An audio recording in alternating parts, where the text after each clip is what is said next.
ಎಲ್ರಿಗೂ ನಮಸ್ಕಾರ. ಕೃಷ್ಣಂ ಪ್ರಣಯ ಸಖಿ. ಮೊದಲಿಗೆ ನಾನು ನಮ್ಮ ನಿರ್ದೇಶಕರಾದ ಶ್ರೀನಿವಾಸ ರಾಜು ಅವರಿಗೆ ಧನ್ಯವಾದಗಳನ್ನ ಅರ್ಪಿಸ್ತೀನಿ.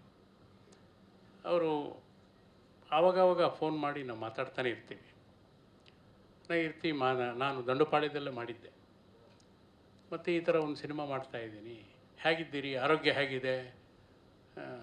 ಚೆನ್ನಾಗಿದ್ದೀನಿ ಸರ್, ನನಗೆ 75-76 ವರ್ಷ ಆಯಿತು, ಚೆನ್ನಾಗಿದ್ದೀನಿ, ಈಗಲೂ ಪಾತ್ರ ಮಾಡ್ತಾಯಿದ್ದೀನಿ, ಇದೆಲ್ಲ ಒಂದು ಒಳ್ಳೆ ಪಾತ್ರ ಇದೆ.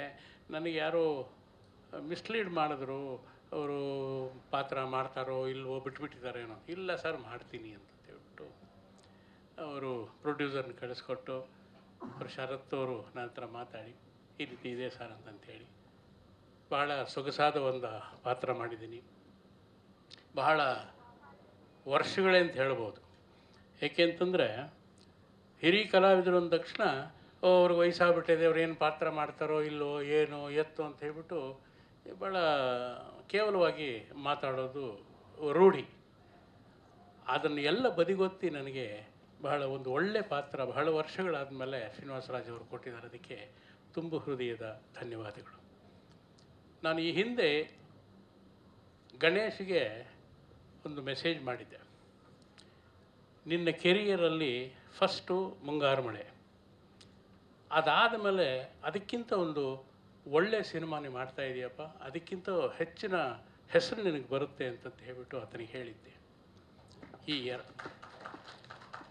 ಈ ಎರಡು ಹಾಡುಗಳು ಕೇಳಿದ ತಕ್ಷಣ ನೋಡಿದ ತಕ್ಷಣ ನಿಮಗೆ ಆ ಮುಂಗಾರು ಮಳೆಯಲ್ಲಿ ಏನು ಹಾಡುಗಳಿದ್ದೀವಲ್ಲ ಅದಕ್ಕಿಂತ ಬಹಳ ಮಜಾ ಕೊಡುತ್ತೆ ಅಂತ ಅನ್ನಿಸ್ತು ನನಗೆ.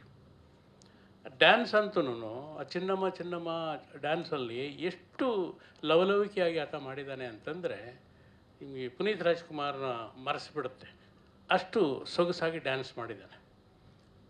ಸೊ ಈ ಸಿನಿಮಾ ನೀವೆಲ್ಲ ಪ್ರೋತ್ಸಾಹ ಕೊಟ್ಟು ಜನಕ್ಕೆ ಹತ್ತಿರವಾಗೋ ರೀತಿಯಲ್ಲಿ ಅವರಿಗೆ ನೀವು ಪ್ರಶಂಸೆ ಮಾಡಿ ಅವ್ರನ್ನ ಥಿಯೇಟ್ರಿಗೆ ನೀವು ಕರೆಸ್ಕೊಳ್ಳೋಗೆ ನೀವು ಅವರಿಗೆ ಉತ್ತೇಜನ ಕೊಡಬೇಕು ಅಂತ ನಾನು ಈ ಸಂದರ್ಭದಲ್ಲಿ ಪ್ರಾರ್ಥನೆ ಮಾಡ್ಕೊಳ್ತೀನಿ. ಏಕೆಂತಂದರೆ ಒಳ್ಳೆಯ ಸಿನಿಮಾಗಳು ಬರ್ತಾ ಇದ್ದಾವೆ, ಕೆಟ್ಟ ಸಿನಿಮಾಗಳು ಬರ್ತಾ ಇದ್ದಾವೆ, ಜನಗಳು ಥಿಯೇಟ್ರ್ಗಳಿಗೇ ಬರ್ತಾಯಿಲ್ಲ.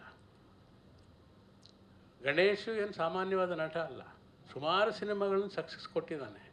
ಇದು ಇನ್ನೊಂದು ಸಕ್ಸಸ್ ಕೊಡಲಿ, ಪ್ರೊಡ್ಯೂಸರ್ಗೆ ಒಳ್ಳೆಯದು, ಚಿನ್ನಮ್ಮ ಅವ್ರಿಗೆ ಚಿನ್ನದ ಹಣವೇ ಸುರಿಸಲಿ ಅಂತಂತ ಹೇಳ್ಬಿಟ್ಟು ನಾನು ಪ್ರಾರ್ಥನೆ ಮಾಡಿ ಒಂದೆರಡು ಮಾತುಗಳು ಮುಗಿಸ್ತೀನಿ. ನಮಸ್ಕಾರ. ಗ್ಯಾರಂಟಿ ನ್ಯೂಸ್, ಸುದ್ದಿ ಖಚಿತ, ನ್ಯಾಯ ನಿಶ್ಚಿತ.